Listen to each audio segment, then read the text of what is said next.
기억 너머의 사랑, 예상치 못한 만남. 윤서연은 카페에서 노트북을 열고 번역 작업에 몰두하고 있었다. 17살 딸 하은이가 학교에 간 사이 이곳은 그녀만의 작은 피난처였다. 7년 전 남편 강민우를 교통사고로 잃은 후 이런 평범한 일상이 그녀에겐 소중했다. 실례합니다. 혹시 콘센트 좀 사용해도 될까요? 서연은 고개를 들었다. 30대 후반으로 보이는 남성이 정중하게 물어보고 있었다. 검은색 니트의 청바지 차림이 단정했고 무엇보다 그의 목소리가 익숙했다. 아, 네, 괜찮습니다. 남자는 감사 인사를 하며 맞은편 테이블에 앉았다. 서연은 일에 집중하려 했지만 자꾸만 시선이 그에게 향했다. 특히 그가 커피를 저을 때 하는 특이한 습관, 왼쪽으로 3번, 오른쪽으로 2번. 민우만의 습관이었다. 우연일까? 서연은 손을 떨며 휴대폰을 꺼냈다. 갤러리에서 민우의 사진을 찾아 몰래 비교해 보았다. 개옆 얼굴이 너무나 닮아 있었다. 죄송한데요. 서연이 용기를 내어 말을 걸었다. 혹시 강민우라는 이름 들어보신 적 있나요? 남자는 고개를 갸우뚱했다. 아니요. 처음 듣는 이름인데요. 왜 물어보시죠? 아무것도 아닙니다. 죄송해요. 참, 제 이름은 한도진입니다. 이 동네 도서관에서 일해요. 한도진. 전혀 모르는 이름이었지만 서연의 가슴은 계속 두근거렸다. 샵샵 2장의 시작 그날 이후 서연은 그 카페를 자주 찾았다. 한도진도 거의 매일 같은 시간에 나타났다. 서연은 그를 관찰하며 점점 더 확신하게 되었다. 왼쪽 눈썹 끝에 작은 상처, 웃을 때 나타나는 보조개의 위치, 심지어 걸음걸이까지 모든 것이 민우와 일치했다. 엄마, 요즘 왜 그렇게 카페만 가세요? 하은이가 의심스럽게 물었다. 일이 잘 안 되어서 장소를 바꿔보는 거야. 거짓말이었다. 서연은 한도진에 대해 더 알고 싶었다. 도서관에서 일한다고 했으니 한번 가보기로 했다. 시립도서관 참고 열람실에서 서연은 한도진을 발견했다. 그는 차분하게 이용자들의 질문에 답해주고 있었다. 서연은 책 사이로 숨어 그를 지켜봤다. 도서관에서 오래 일하셨어요? 서연이 일부러 질문했다. 3년 정도 됐네요. 그 전 기억이 잘 안 나서요. 한도진의 표정이 어두워졌다. 기억이 안 난다는 게 4년 전에 사고를 당해서 기억상실증이 왔어요. 그래서 과거의 일들을 잘 모르죠. 서연의 심장이 빨라졌다. 4년 전이면 민우가 사망한 시기와 비슷했다. 진실 서연은 민우의 유품을 다시 정리하기 시작했다. 그의 일기장을 펼치다가 마지막 페이지에서 이상한 메모를 발견했다. TK건설 뇌물 사건. 증거 확보. 위험할 수 있음.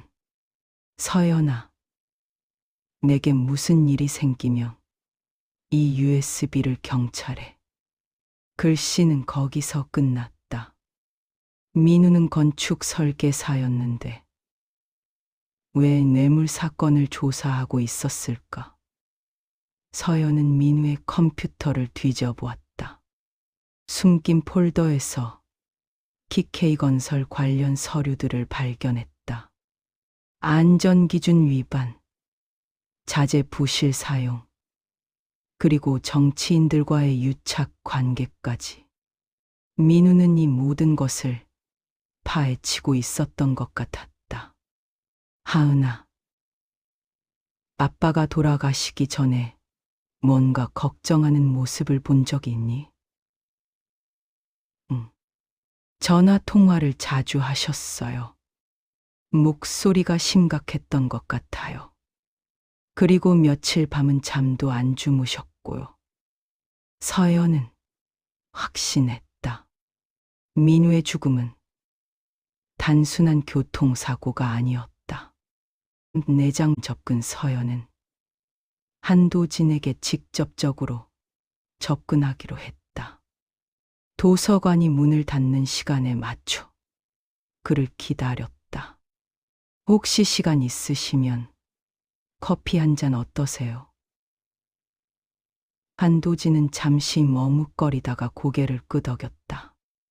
사실 궁금한 게 있어서요. 서연이 조심스럽게 말했다. 기억상실증이 오기 전의 일을 정말 하나도 기억 못 하시나요? 가끔 꿈을 꿔요. 어떤 여자와 아이가 나오는데 얼굴이 선명하지 않아서 누구인지 모르겠어요. 그리고 왠지 모르게 슬픈 꿈이죠. 서연의 가슴이 뛰었다. 그 여자와 아이는 어떤 모습이에요? 여자는 긴 머리에 웃는 모습이 예쁘고요. 아이는 10살 정도의 여자아이인 것 같아요. 그런데 이상하게 그 꿈을 꿀 때마다 죄책감이 들어요. 마치 제가 그들을 버리고 온 것 같은 느낌이요. 서연은 더 이상 참을 수 없었다. 가방에서 민우와 하은이가 함께 찍은 사진을 꺼냈다. 이 사진 속 사람들이 익숙하지 않으세요? 한도진은 사진을 받아들고 오랫동안 바라보았다. 그의 손이 미세하게 떨리기 시작했다. 이 사람이 누구죠? 제 남편이었어요. 그리고 이 아이는 제 딸 하은이고요. 한도진의 얼굴이 창백해졌다. 무슨 말씀이세요? 당신이 강민우예요. 7년 전에 사라진 제 남편이에요.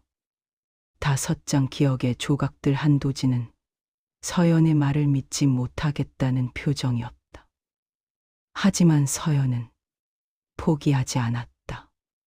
그녀는 민우만이 알 수 있는 것들을 하나씩 말해 주었다. 당신은 잠들기 전에 항상 왼쪽 옆구리를 긁어요. 어렸을 때 넘어져서 생긴 상처 자국 때문에 가려운 거죠. 한도진이 놀란 표정으로 자신의 옆구리를 만졌다. 그리고 비가 오는 날에 오른쪽 어깨가 아파요. 대학교 때 축구하다가 다친 부상 때문이에요. 어떻게 그걸? 하은이가 태어났을 당신이 직접 부른 자장가도 있어요. 서연이 작은 목소리로 노래를 부르기 시작했다. 놀랍게도 한도진이 그 멜로디에 맞춰 자연스럽게 따라 불렀다. 그의 눈에 눈물이 고이기 시작했다. 내가 정말 당신의 남편이었나요? 의심할 여지가 없어요. 6장 위험한 진실. 서연은 한도진에게 민우가 조사하던 TK건설 사건에 대해 말해 주었다. 그 순간 한도진의 머리에 심한 두통이 일어났다. 머리가. 그가 머리를 감싸 쥐었다. 뭔가 기억나려고 해요. 어떤 남자가 저를 위협하고 차가 달려오고 그때 서연의 휴대폰이 울렸다. 모르는 번호였다. 윤서연 씨죠. 오래된 일을 다시 파헤치시면 안 됩니다. 누구시죠? 강민우는 죽었어요. 그리고 앞으로도 죽은 채로 남아 있어야 합니다. 당신과 따님의 안전을 위해서라도요. 전화가 끊어졌다. 서연과 한도진은 서로를 바라보며 긴장했다. 이제 어떻게 해야 하죠? 한도진이 물었다. 진실을 밝혀야 해요. 당신이 왜 기억을 잃게 되었는지, 누가 당신을 해치려 했는지. 옥장 가족의 재회 서연은 하은이에게 모든 것을 말해주기로 했다. 처음엔 믿지 못하던 하은이도 한도진을 만나고 나서는 직감적으로 알 수 있었다. 아빠 맞네요. 하은이의 눈에 눈물이 고였다. 제가 어렸을 때 아빠가 만들어준 종이 비행기 접는 법을 기억하세요. 한도진은 망설임 없이 종이를 접기 시작했다. 정확히 민우가 하은이에게 가르쳐준 그 방식이었다. 우리 딸이 이렇게 컸구나. 한도진의 목소리가 떨렸다. 미안해. 하은아. 아빠가 기억을 못해서. 괜찮아요. 아빠, 이제 돌아오셨잖아요. 세 사람은 서로를 껴안았다. 7년의 공백이 있었지만 가족의 유대는 여전히 강했다. 정의 서연과 한도진은 TK건설 사건을 재조사하기 시작했다. 민우가 남긴 증거들과 새로운 단서들을 종합해 마침내 진실에 가까워졌다. TK건설의 회장 박진수는 정치인들에게 뇌물을 주고 부실 공사를 일삼았다. 민우가 이를 폭로하려 하자 박진수는 그를 제거하려 했던 것이다. 하지만 왜 죽이지 않았을까요? 서연이 의문을 표했다. 아마도 완전범죄로 보이게 하려고 했던 것 같아요. 기억상실을 이용해 저를 다른 사람으로 만들어버린 거죠. 그들은 모든 증거를 경찰에 제출했다. 마침내 박진수와 그의 공범들이 체포되었고 7년 전의 진실이 세상에 드러났다. 시작 법정에서 한도진은 공식적으로 강민우로 신원이 회복되었다. 그의 기억도 점차 돌아오기 시작했다. 이제 정말 끝난 건가요? 서연이 물었다. 네. 이제 우리는 새롭게 시작할 수 있어요. 민우는 예전의 건축 설계 일로 돌아갔다.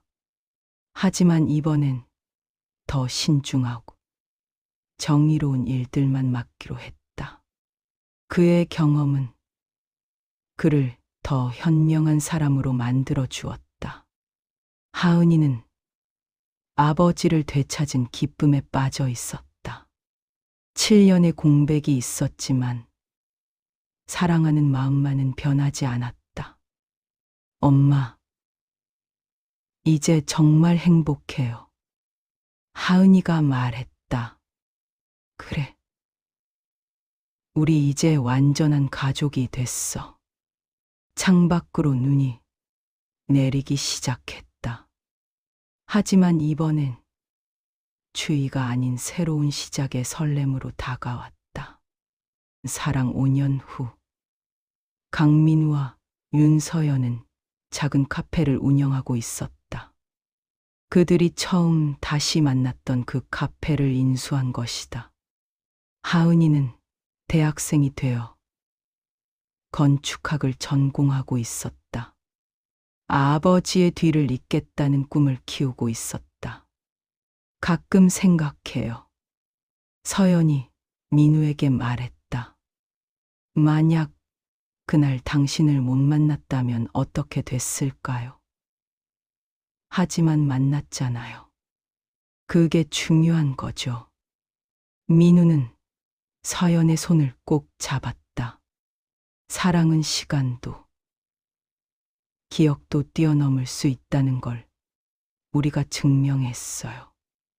카페 문에 걸린 작은 팻말에는 이렇게 쓰여 있었다.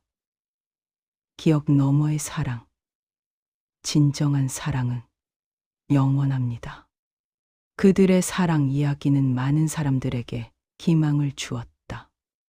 상실과 절망 속에서도 포기하지 않는다면 기적은 일어날 수 있다는 것을. 눈은 계속 내렸지만 그들의 마음은 봄처럼 따뜻했다. 남겨진 상처. 민우가 돌아온 뒤에도 서연의 마음에는 아직 지워지지 않는 불안이 있었다. 그를 잃었던 7년은 너무도 길었고 언젠가 또 그를 잃게 될까 두려웠다. 민우 씨, 혹시 또 기억을 잃으면 어쩌죠? 서연의 질문에 민우는 잠시 말이 없었다가 그녀의 손등에 입을 맞췄다. 그땐 내가 다시 기억해낼 때까지 당신이 옆에 있어주면 돼요. 서연의 눈가가 붉어졌다. 그제야 그녀는 깨달았다. 완벽한 확신이 아니라 함께하는 용기가 사랑의 본질이라는. 겉상처 위의 꿈. 민우는 카페 일을 하면서도 틈틈이 설계를 이어갔다. 과거처럼 거대한 프로젝트 대신 아이들이 뛰어놀 수 있는 작은 도서관, 서민을 위한 튼튼한 주택 설계를 맡았다. 돈보다 중요한 건 안전이야. 그의 말에 하은이는 감탄했다. 아빠, 저도 그런 건축가가 될래요. 사람들의 마음을 지어주는 건축가요. 민우는 웃으며 딸의 머리를 쓰다듬었다. 내가 내 꿈을 이어간다면 그걸로 충분하다. 또 다른 만나. 카페는 입소문을 타고 사람들로 붐볐다. 어느 날 낯선 여자가 카페 문을 열고 들어왔다. 그녀는 잠시 머뭇거리다 민우를 똑바로 바라봤다. 혹시 강민우 씨 맞으세요? 민우는 놀라며 고개를 끄덕였다. 네. 그런데 여자는 떨리는 목소리로 말했다. 저도 TK건설 사건 때문에 가족을 잃었어요. 당신 이야기를 듣고 용기를 내고 싶어서 찾아왔습니다. 서연은 그 순간 깨달았다. 민우의 귀환은 단지 그들 가족만의 기적이 아니었다. 누군가에게는 새로운 희망의 시작이 될 수 있다는 걸. 영원의 약속. 눈발이 흩날리던 겨울밤. 세 사람은 카페 앞에서 작은 불빛을 켰다. 민우, 서연, 하은이. 이제는 완전한 가족으로서. 민우가 말했다. 내가 기억을 잃어도 세상이 우리를 갈라놓아도 서연아, 난 결국 너에게 돌아올 거야. 서연은 고개를 끄덕이며 눈물을 닦았다. 그리고 난 언제까지나 여기 있을 거예요. 당신이 돌아올 집을 지키면서. 세월은 흐르고 카페 앞에는 언제나 사람들이 모여 있었다. 그들은 단순한 커피를 마시러 오는 것이 아니라 기억 너머의 사랑이라는 간판에 적힌 이야기 속 희망을 찾으러 오는 것이었다. 민우와 서연의 사랑은 단순한 부부의 재회가 아니었다. 그것은 잃어버린 기억, 세상의 음모도, 시간의 장난도 뛰어넘을 수 있는 영원한 사랑의 증명이었다. 하은이는 어엿한 건축가가 되어 부모님의 이야기를 바탕으로 새로운 공간을 설계했다. 그 공간의 이름은 바로 Memory Beyond Cafe. 기억 너머의 사랑. 그곳에서 사람들은 각자의 상처를 치유하고 잃어버린 사랑을 떠올리며 새로운 내일을 꿈꾸었다.